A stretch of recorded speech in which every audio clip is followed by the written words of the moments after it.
आपका समांतर चतुर्भुज का क्षेत्रफल या आएगा आपका त्रिभुज का क्षेत्रफल। तो अब हम लेकर के आए हैं त्रिभुज का क्षेत्रफल। अभी हमने समझा था समांतर चतुर्भुज का क्षेत्रफल। बेटा इसमें क्या दिया हुआ है वो समझते हैं। त्रिभुज का क्षेत्रफल ज्ञात कीजिए आसन भुजाएं जिसकी आसन भुजाएं a वेक्टर बराबर और b वेक्टर दी हुई है। अगर किसी त्रिभुज की आसन भुजाएं दी हो तो उसका क्षेत्रफल किस प्रकार से निकालते हैं। देखते हैं स्टूडेंट क्या करेंगे। यहाँ पर सबसे पहले हमें करना क्या है कि हमारे पास जो सदिश दिया हुआ पहला a वेक्टर उसको लिख लेते हैं 3i cap plus 4j cap. दूसरा सदिश है हमारे पास b vector -5i cap plus 7j cap. ठीक है ना स्टूडेंट। आगे जब इसको निकालेंगे सबसे पहले a vector cross b vector. साथियों हम सबसे पहले क्या करते हैं जब हमारी दोनों आसन भुजाएं दी होती हैं तो सबसे पहले हम a वेक्टर और b वेक्टर दो सदिश मान लेते हैं। उन्हें मानने के बाद में हम क्या करते हैं कि उनका सदिश गुणन निकालते हैं। क्या निकालते हैं? सदिश गुणन। तो सदिश गुणन निकालने का तरीका है i j यहाँ k। ठीक है ना। अब यहाँ पर देखो k है ही नहीं है तो यहाँ क्या लिखेंगे बेटा हम ठीक है गुणन कर लो। यहाँ 3 यहाँ 4 इधर k है ही नहीं तो 0 लिख लो बेटा।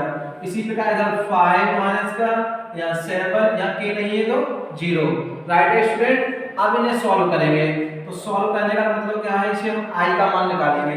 i निकालेंगे ये 0 क्रॉस रहेगा इसका इधर बड़ा करेंगे तब भी 0 इसका यहाँ बड़ा करेंगे तब भी 0 माइनस j कैप। अब j कैप में इसे दबा लेंगे हम बेटा। इसको दबाएंगे तो इसका बड़ा यहाँ करेंगे तो ये भी 0 इधर का बड़ा यहाँ करेंगे प्लस के ये भी 0 प्लस यहाँ कर लेंगे k कैप में ये दबाएंगे तो 7 या 21 हो जाएंगे बेटा माइनस 5 और 20 प्लस के हो जाएंगे ये। इन्हें सॉल्व करो बेटा। देखो ये 0 बचा क्या है 20 21 41 के ये आ गया। यानी आप लोगों ने निकाला है अभी a vector cross b vector equal to 41 k cap. ये आपका सदिश गुणन आ गया। हमें करना क्या है सदिश गुणन का भी हमें मापांक लेना होता है। तो हम यहाँ लेके चलेंगे a vector cross b vector का परिमाण। परिमाण निकालने का तरीका होता है अंडर रूट में i और j तो है ही नहीं है तो i नहीं है तो i का 0 का स्क्वायर कर दो। j नहीं है तो j के लिए 0 का स्क्वायर कर दो। और k है केवल तो k 41 का स्क्वायर कर लेंगे यहाँ। तो ये 0 इसके वर्ग से रूट हट जाएगा कितना बचेगा 41। तो ये आपका 41 आ गया। अब हमें करना क्या है त्रिभुज का क्षेत्रफल निकालना है। और त्रिभुज का क्षेत्रफल निकालने का सूत्र क्या होता है वो मेन चीज है बेटा।